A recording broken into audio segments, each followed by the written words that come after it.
दोस्तों, Nobel Ayurveda channel पर आपका स्वागत है और आज अपन बात करेंगे एक बहुत ही इम्पोर्टेंट टॉपिक पर। और इम्पोर्टेंट टॉपिक का नाम है चक्कर आना। काफी लोग चक्कर आने से परेशान रहते हैं। उनको आसपास की चीजें और जमीन घूमती हुई नजर आती है, सर घूमता हुआ महसूस होता है, सर फटने जैसा महसूस होता है और कई बार ज्यादा चक्कर आने की वजह से उल्टी, जी मिचलाना या फिर नोजिया जैसी फीलिंग होती है। उनको बैलेंस बनाने में दिक्कत महसूस होती है और अक्सर लगता है कि कहीं गिर न जाए। दोस्तों, ये चक्कर आने के कॉमन लक्षण है। अगर आपको भी इस प्रकार की अगर दिक्कत महसूस होती है तो ये वीडियो स्पेशल आपके लिए। दोस्तों, आज अपन चक्कर आने के कारण और उसके उपचार की विस्तार से बात करेंगे। अगर आप चैनल पर नए हो तो चैनल को सब्सक्राइब कीजिए आयुर्वेद की सटीक जानकारी के लिए और नोटिफिकेशन को ऑन कर ले ताकि आने वाली अपडेट्स आपको समय पर मिलते रहें। तो चलिए बिना देरी शुरू करते हैं। चक्कर आने के 10 कारण कौन कौन से हैं। पहला कारण गैस्ट्राइटिस। बैड लाइफ स्टाइल और तीखा, चटपटा, मसालेदार और ज्यादा नमकीन युक्त पदार्थ ज्यादा खाने की वजह से, चाय, कॉफी, अल्कोहल के ज्यादा सेवन की वजह से इनडाइजेशन और एसिडिटी की प्रॉब्लम रहना शुरू हो जाती है और जी मिचलाना या उल्टी का मन और चक्कर महसूस होने लग जाते हैं। दूसरा कारण फूड पॉइजनिंग। फूड पॉइजनिंग होने से उल्टी दस्त हो जाते हैं और शरीर में पानी की कमी हो जाती है जिसकी वजह से चक्कर महसूस होने लग जाते हैं। चक्कर आने का तीसरा कारण होता है ब्लड में शुगर लेवल कम हो जाना। शरीर में जो ही शुगर की मात्रा कम होती है तो चक्कर आने महसूस होने शुरू हो जाते हैं। चक्कर आने का चौथा कारण है ब्लड प्रेशर का कम हो जाना।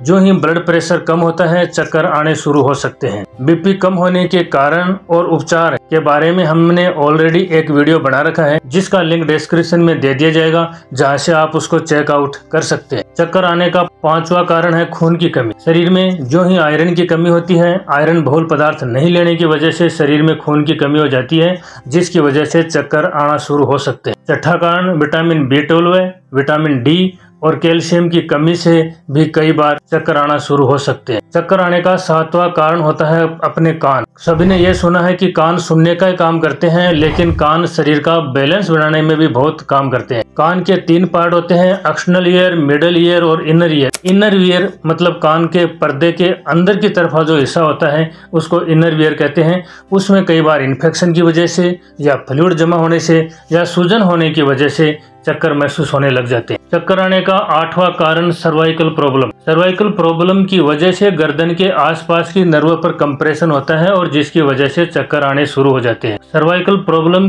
की वजह से जो चक्कर आते हैं वो विशेष रूप से लेटते टाइम या बैठते टाइम महसूस होते हैं और इनको वर्टाइगो कहा जाता है। चक्कर आने का 9वां कारण साइकोलॉजिकल प्रॉब्लम, जिसमें अनिद्रा, तनाव, मानसिक तनाव, इनकी वजह से नर्व में खिंचाव होता है, मसल्स में स्ट्रेस होता है और चक्कर आने की प्रॉब्लम शुरू हो जाती है। चक्कर आने का 10वां कारण है ब्रेन की कोई बीमारी। हेड इंजरी की वजह से या फिर ब्रेन में कोई सूजन होने की वजह से या कोई ब्लड का क्लॉट बनने की वजह से ब्रेन की नर्व पे कंप्रेशन होता है और उससे चक्कर की फीलिंग होने लग जाती है। दोस्तों, अब बात करते हैं चक्कर आने का उपचार कैसे हो, ट्रीटमेंट कैसे हो। इसमें मूल रूप से चक्कर आने के जो रूट कोज होता है उसको ही दूर करना होता है। अगर चक्कर आने का कारण गैस्ट्राइटिस है तो इसके लिए अपनी लाइफ स्टाइल को सुधारना पड़ेगा। लघु और आसानी से पचने वाला भोजन करना होगा, पौष्टिक भोजन लेना होगा जिसकी वजह से पेट सही रहेगा और पेट सही रहेगा तो गैस, एसिडिटी की वजह से आने वाले चक्कर में बहुत ज्यादा लाभ मिलेगा। अगर फूड पॉइजनिंग की वजह से चक्कर आ रहे हैं तो उल्टी, दस्त होने से जो डिहाइड्रेशन हुआ है उसके लिए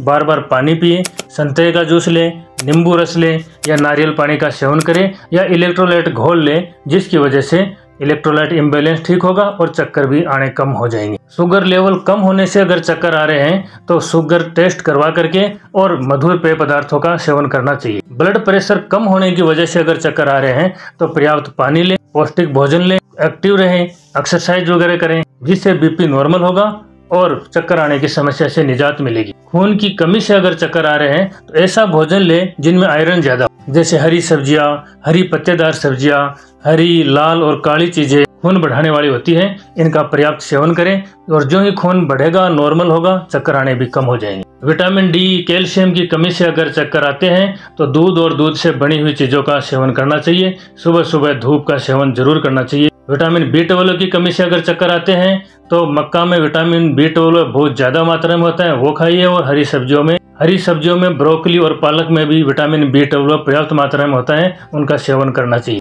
कान की बीमारी की वजह से अगर चक्कर आ रहे हैं तो ENT स्पेशलिस्ट को दिखा करके और उसका प्रॉपर ट्रीटमेंट करवाना चाहिए, जिससे चक्कर आना ठीक हो जाएंगे। सर्वाइकल प्रॉब्लम की वजह से अगर चक्कर आ रहे हैं तो अपनी गर्दन की जो पोजीशन है उसको सुधारें, एक्सरसाइज करें नियमित रूप से और साथ ही MRI करवा करके गर्दन की एक एक्चुअल स्थिति को जान करके उसके अनुसार इलाज लेना चाहिए। साइकोलॉजिकल प्रॉब्लम की वजह से अगर चक्कर आ रहे हैं तो पर्याप्त नींद लें, ध्यान, योग, मेडिटेशन करें, नियमित रूप से व्यायाम करें, जिसकी वजह से तनाव कम होगा और साइकोलॉजिकल प्रॉब्लम की वजह से आने वाले चक्करों में काफी राहत मिल जाएगी। ब्रेन की कोई बीमारी की वजह से अगर चक्कर आ रहे हैं तो उसको ब्रेन CT स्कैन करवा करके प्रॉपर डायग्नोस करवा के न्यूरोलॉजिस्ट से राय लेनी चाहिए और उसके अनुसार ही उसका प्रॉपर इलाज संभव है। और माइग्रेन की वजह से अगर चक्कर आ रहे हैं तो माइग्रेन का भी ट्रीटमेंट करवाएं, जिससे चक्कर में आराम मिलता है। दोस्तों, वीडियो अच्छा लगा हो तो लाइक शेयर कीजिए, चैनल को सब्सक्राइब कीजिए। आपके कोई सुझाव हो तो कमेंट करके हमें